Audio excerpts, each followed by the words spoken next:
Aujourd'hui, la priorité, c'est de savoir quelle est la situation de l'emploi à La Réunion, et notamment les tendances et le climat concernant l'offre d'emploi. Et on voit qu'aujourd'hui, la situation elle continue à s'aggraver à La Réunion, et que les jeunes sont bien sûr les plus touchés.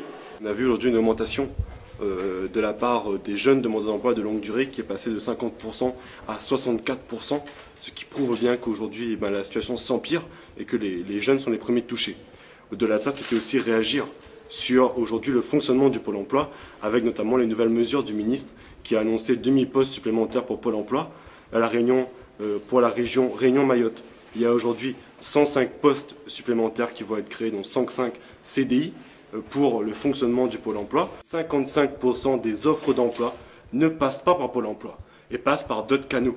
On pourra mettre 10 000 conseillers supplémentaires. Si on n'a pas tous les offres d'emploi qui passent par Pôle emploi, on n'améliorera pas la question de l'emploi à La Réunion et on n'arrivera pas le problème du chômage. Il y avait une loi qui existait avant 2008 et qui obligeait les employeurs à déposer leur offre Pôle emploi. Et il faut que cette loi soit remise en place et qu'on puisse véritablement donner un rôle au Pôle emploi et surtout que tout le monde ait le même accès à l'emploi à La Réunion et qu'on ait cette égalité finalement face à l'accès d'emploi, mais il faut que ça passe par le service public et par Pôle emploi.